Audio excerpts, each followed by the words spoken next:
It's been a year since Donald Trump won the White House. What lessons have Democrats and Republicans learned since that divisive 2016 election? For answers, it's time for Politics Monday with Tamara Keith of NPR and Amy Walter of the Cook Political Report. Tam, Amy, welcome to you both. The big story, the headline tonight, of course, is this horrible shooting in Texas. 5 weeks ago was the horrible shooting in Las Vegas. Tam, is anything going to happen? I'm pretty sure that Amy and I were here on this set a month and a week ago saying probably not. And really not much has changed since that shooting in Las Vegas. There was some talk very briefly about looking at bump stocks, which was this modification that was made to the weapon in Las Vegas. That talk has pretty much gone away. Now it's another mass shooting, and this one there are a lot of children, and it's tragic. It's in a place of worship, but the conversation really doesn't change. It sort of follows this cycle, and it seems to speed up, where almost immediately it's either gun control or mental health, and people go into their corners, and they are very much in their corners already. Amy? And yeah, one thing I would say, too, is that while we may not be seeing any change in the way the politics of this play out, I don't think we should discount the way in which these events, which seem to be happening with a really painful regularity, are chipping away at American sense of safety and security, raising anxiety. When these shootings are taking places in places that should be places of safety, they're churches, they are schools, they are cinemas, they are concerts. You know, I think it really underscores the sense of instability and anxiety that so many Americans are feeling now just about the state of the world in general.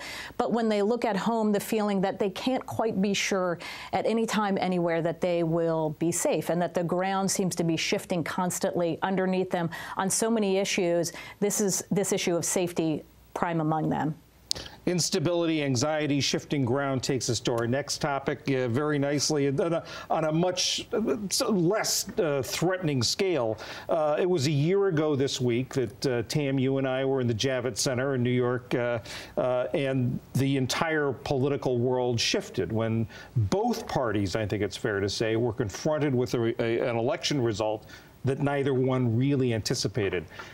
A year later, where are the Republicans and the Democrats in trying to get their footing, get their sort of reoriented in this world? Well, it turns out that winning for the Republicans didn't paper over all of the problems. There are definitely divisions within the Republican Party, much the same divisions that we were discussing in 2016.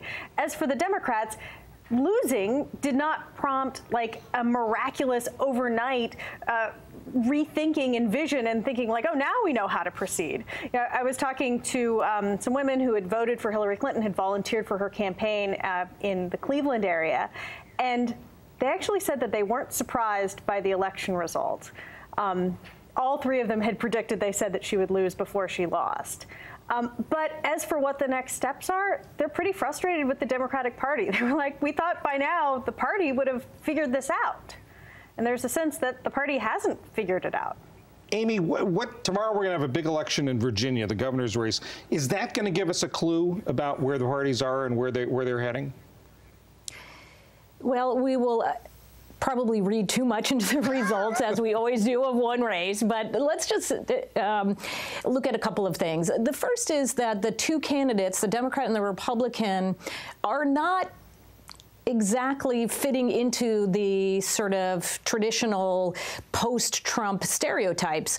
The Republican candidate, Ed Gillespie, is a longtime Republican, establishment Republican, moderate Republican, worked in the Bush White House. He doesn't fit the stereotype of the outsider, brash kind of candidate that Trump is.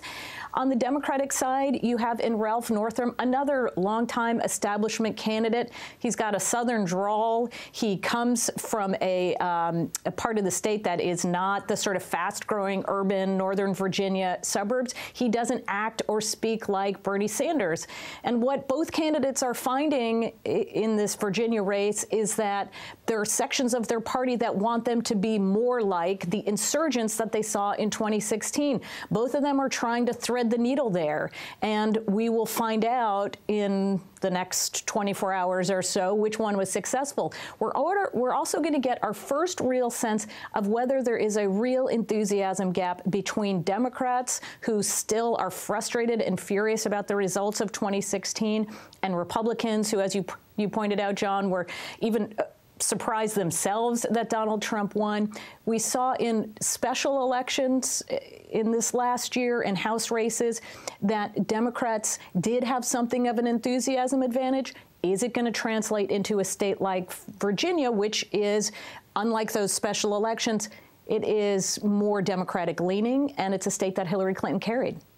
Yeah, Democrats are under a lot more pressure with this Virginia race than Republicans are because Democrats have an edge. As Amy said, Hillary Clinton won the state. So if Democrats lose, that's going to be a really, really big story. If the Republican loses, well, you know, often that happens in Virginia, that the opposing party of the president ends up winning, and so there's more to lose for Democrats here. And Tam, we had more more fallout from 2016 over the weekend with Donna Brazil's new book talking about sort of airing her complaints about the Hillary Clinton campaign, about the fundraising agreement her campaign had with the Democratic National Committee. What do you make of all this? Why is Donna doing this? Well, and then Donald Trump, President Trump, jumps in and tweets and says, look, it really was rigged against Bernie. That's what I've been saying all along, because 2016 will never end.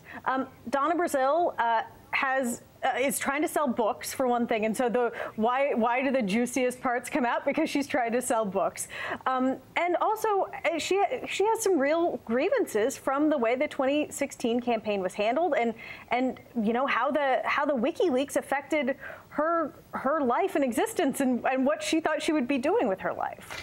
Amy, is this division, this sort of fissure between Hillary Clinton and Bernie Sanders wings that is now from 2016, is that going to animate the party through 2020, do you think?